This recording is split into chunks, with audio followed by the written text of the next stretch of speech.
Meron akong pasyente. Ito kasama namin sa El Shaddai Choir na ating gawain sa Taytay, sa Palmera, sa Christ the King, at dati din sa Mother Chapter. Ngayon, tanungin natin kung bakit nandito. Pangalan? Sister Ampi po. Ampi? Ampi Parayawan. Ampi Tolentino sa aso. Oo. O yung saan pangalan mo? Karangal? Karangal Tolentino. Tolentino Apelido. Tolentino ginagamit mo. Opo. O kasi kasal ano? Opo. Ampi Tolentino, yes. Pero yung sa dati mong pangalan, maiden name, ano? Parayawan po. Ha? Parayawan sa Dalaga. Kariyawan? Parayawan. Parayawan. Pariyawan? Taga saan yung Pariyawan? Sa Pangasinan po, nga. Pangasinan. Okay, so tanungin natin ba't napunta? Bakit napunta Sir Ampi? Siyempre, yung sa ubo ko kasi matagal na po yung mag-3 weeks na po kaya naisipan ko magsa-therapy. Kasi nakadalawang balik na ako sa doktor, wala pa rin nababago sa ubo ko. Kaya, Nakainom ka na rin ng antibiotic. opo, bali yung unang resita po sa akin, 4 na dalawang antibiotics saka yung para sa kape yung isa. Tapos yung balik ko noong August 18, binago na ako ulit kasi hindi pa nababago yung ubo ko, ganun pa rin, matigas pa rin. Hanggang niresitahan ako ulit ng panibagong gamot. Ganun pa rin, inuubo ko. Kaya sinabi ng ate ko na magpa-therapy ako. Tapos ganun din si ate, okay, magpa-therapy ka kay sister eh. Kaya yun, napunta ako rito po. Sila na kasi siyempre ilan na, 3 weeks na, hanggang ganun pa rin. So, sa lamig din, kasi Oo. natutuyan ako ng pawis sa likod. Oo, natutuyan. Kita mo kanina, pati sa tiyan, ang daming tubig, no? Pawis, no? Kaya natutuyan ka din. At Saka yung kinakain. Yung kamay mo kasi dapat bawal ang mga pagkain na itlog, manok, yung mga Tuyo. Yelat. Saging, Opo. papaka. Maalat. At saka yung, tama yung bagong tuyo. Ay, nakakain ko. Kaya siguro yung nagal. Opo, ito, isda, yung mga manok, galing manok. Bawal mo na yun. Pag may ubo, pwede. Pag wala na ubo, pwede na. Kaya, sabi mo kanina, masakit ang siya. Pag nag-ubo kasi, epekto tiyan, pagka, Ay, syempre. Sa kasama nila. Alam mo. So, ngayon, after ng therapy, Medyo gumaan po. gumaan. Tapos hindi na babaw, hindi na masyadong yung ubo na parang ng aso. Yung parang, Hindi, sa kapag inubo ako matigas, medyo ngayon na lumuwag ka na. Lumuwag. Kasi nagalaw yung leeg, nagalaw yung likod, nagalaw yung tiyan. Kaya, yan ang kagandahan ng therapy. Na-trace out yung mga nakaklag, yung mga sa circulation ng blood, hindi naayos. Tapos napakaganda pag nagpa-therapy. Kaya,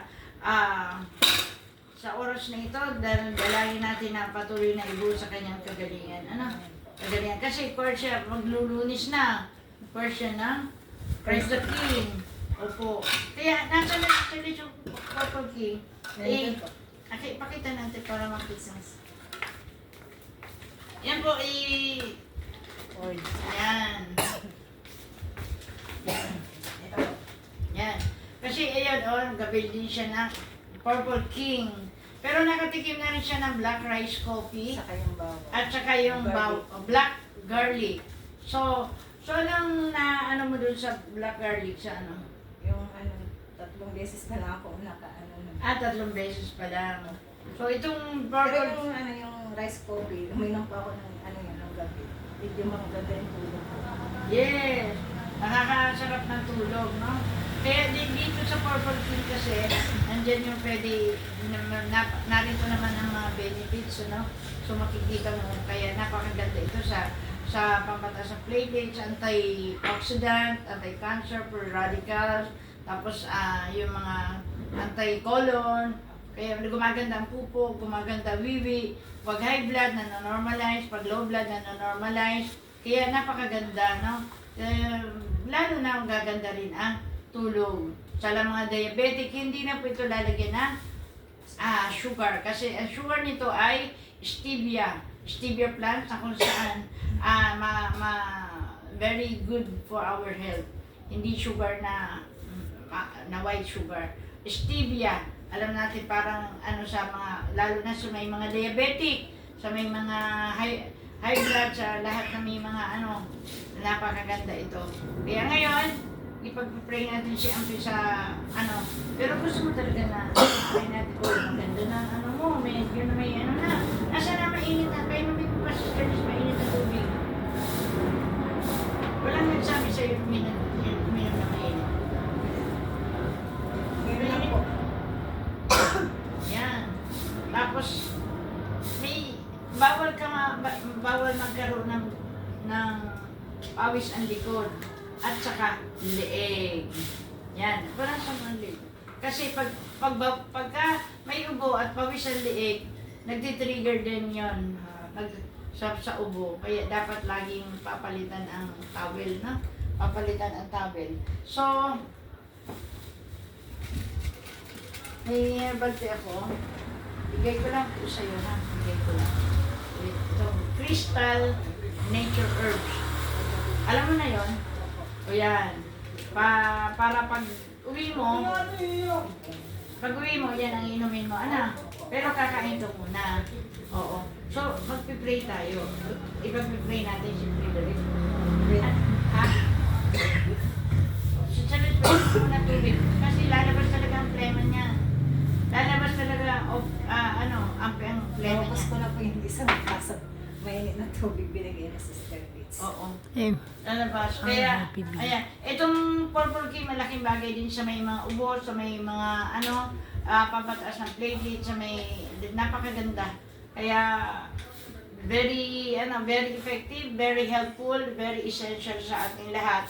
Kahit bata, pwedeng kasi, organic, antioxidant, lalo na sa may mga sikmura. Lalo na sa may, pa din ito sa cardiovascular diseases, sa may mga heart, nakalagay dito, benefits. Nabasa mo kanina? O, yun. Cardiovascular diseases, sa lahat ng very, yan. Sister Leach, binigay ko ng isa, mag-play tayo. Okay, ano ba ang pangalan ulit ng brother husband mo? Frederick. Frederick? Frederick Stan. Ano spelling?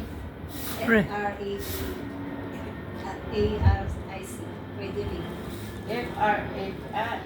Frederick. Frederick. Okay, Tolentino. Frederick Stan. Stan may Stan. Ano siya? Anong trabaho niya? Dati, seaman po. Seaman. Okay, hindi ko pa alam kung nakabalik. Okay, so sa Diyos walang imposible, no? God, sabi ang puso ng hari, ang Diyos na may-ari, no? Hindi man natin kilala, hindi man bago-bago man ang kanyang pangalan, pero kilala pa rin siya ng Diyos. Nakatala sa kanyang pangalan ang kanyang pangalan. Abuti natin kasi kayo ay kasal sa pare, kasal sa wed, sabi nga ng God, at sino ang pinag-isa ng Diyos ay hindi pwede pagwalayin ng tao, no? Para matulungan din natin ang asawa ng baby na malagay din sa kalalagayan, hindi magkasala, ano? Ikaw naman naglilingkod sa Diyos. So, kung sakali, tanaw, dumating at tumawag, Siyempre, tatanggap. praise the Lord. tatanggapin. Kasi Kasi, sinabi niya, yun din ang tinuturo ni Brother Mike. opo. Kasi tumatay yung balay ko, pag tumatay yung balay ko, Kailangan mapatawad saka magpatawad. Pero mabait naman ang asawa mo. mabait naman siya masipag. Masipag. Kaya lang na ng mga... Siguro sa tukso, hindi niya nakayanan na laban. Madaling matukso po siya. Kasi Seaman. Seaman eh. Pag mag-ano niya magdaon sa isang talaga naman ang mga babae Mahina nanuna. po siya sa babae. Mahina. O sige, tulungan natin na huwag magkasala, no? Kahit anong mangyari, pag-pray natin. Kahit kung ano man ang sitwasyon niya, kahit tayo naniniwala, nagkakaisa, nagkakasundo, nahipuin ang puso ng Frederick Tolentino na para muling maliwanagan, makita niyang sarili na siya'y nakipag-isa, nakipag-covenanta kay Sister Ampy, no? Anong tunay mo pangalan? Amparo. Amparo nga pala ako. Amparo Tolentino. Okay, tayo manalangin ha? Sa ngalan naman, ang anak ng Espiritu Santo. Amen.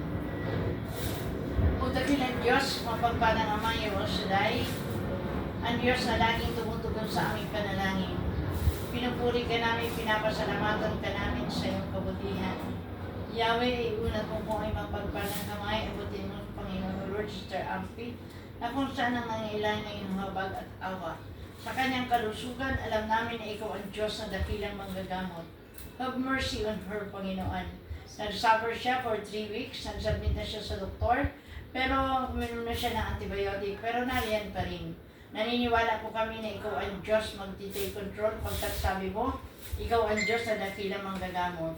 Sabi mo, Panginoon, saan man may dalawa nagkasundo, ano man ang hilingin sa ngalan ni Jesus, ibibigay. Nagkakasundo po kami sa oras na ito, naabutin mo po na yung mapagpalang kamay ang kanyang kalusugan. By the blood and by the stripes of Jesus, inaangkin po namin, magaling na siya. Obo, wala ka ng kapangyarihan sa kanyang katawan, Sir Ampie. Ano man ang pinagmumulan niyan, ay pinawawalang bisa namin in Jesus' name. At bigyan mo po siya, Panginoon, o Lord, ng karunungan. And Holy Spirit, take control. Dalayan po namin, bigyan siya ng knowledge and wisdom na kung ano yung mga bawal na pagkain, inumin, ay hindi niya gagawin, hindi niya kakainin, inumin, at upang makamtan niya ang kanyang kagalingan. Naniniwala po kami, sa oras na ito, uwi siya, na pinagpala, magaan ang kanyang kalusugan, magaan ang kanyang nararamdaman, at nagtitiwala po kami, sa darating na Monday, maganda na ang kanyang tinig at aawit na siya sa darating sa Christ the King. Yahweh, nakisusumamo po kami. Panginoon, Sister Ampie ay nakinasal. Pinagkaisa mo na, Panginoon, sa pamagitan ng sacrament at matrimony kay Frederick Tolentino. Dalangin po namin, abutin mo po na yung mapagpalang kamay. Abutin mo po siya saan man siya naroon, saan man ang sitwasyon, saan man naroon ang aming kapatid. Alam namin ikaw ang Diyos nakakaalam. Dalangin po namin, hipuin mo ang kanyang puso. Ipuwi mo po siya sa kanyang tunay na asawa. Panginoon, alam namin sa iyo walang imposible. Kung paano mo hinipo ang puso ng tatay ni Ibay for 25 years, hindi umuwi sa aming panalangin, pinagkasunduan, dumating, umuwi, Panginoon, ganun din ang gawin mo din kay Sister Ampie. Dalangin po namin for 14 years, hindi sila nagkikita, hindi sila wala silang komunikasyon, binabago niya ang kanyang pangalan, subalit, baguhin man niya ang kanyang pangalan, Panginoon, nakatala pa rin ang tunay niyang pangalan sa iyong mapagpalang kamay. Kaya naniniwala po kami, sabi mo, ang puso ng hari, ikaw ang Diyos sa may-ari.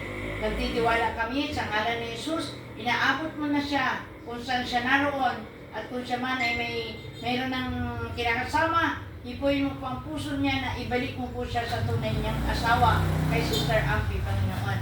At nagtiwala po kami, a promise, Sister Ampie, na sa oras na dumating tumawag, handa dalawang kamay niyang tatanggapin sapagkat nakinig siya ng salita ng Diyos sa aming punong lingkod na pag pinag-isa ng Diyos ay hindi pagmimulay ng tao at ano naman oras dumating ang mag-brother husband, handa siyang magpatawad.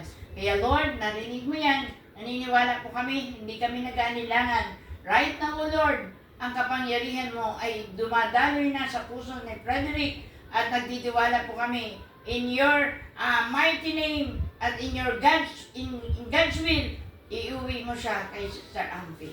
Yahweh, salamat, hindi kami nag-alinlangan. Sa ilyohan mo po ng banal na dugo ni Jesus ang aming panalangin, makarating sa banal mong trono, at dalhin ang prayer request, answered prayer, bilang 41 prayer request siguro ni Sister Ampie, na babalik na sa kanya, ang kanyang asawa sa kanya, ngayong nakaraang 41st anniversary. Naniniwala po kami, nakikipag-isa ako, nakikipagkasundo, answered prayer na Sister Ampie.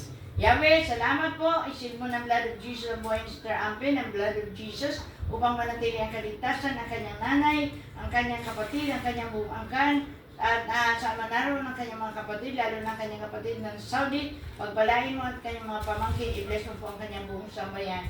Yahweh, thank you so much, and we claim 100% answered prayer, healing and deliverance in Jesus' name. Amen. I speak blessing upon blessing, and we will celebrate pagdating ng kanyang brother husband. In Jesus' name, Amen. Sa ngalan naman ng Espiritu Santo. Amen. Check yun. Amen. Thank you. Tsaka yun. Check yun. Celebration ha. Amen. Invite mo kami ha. Amen. Yeah! Thank you Lord! God bless! Arinig mo, pinapala mo na si Sir Ampi and dahil guys, don't forget to like, share, subscribe my YT channel. Therapeutic massage, get the care you deserve. Amen. Nag-subscribe ka na? Hindi pa. Subscribe mo ako ha.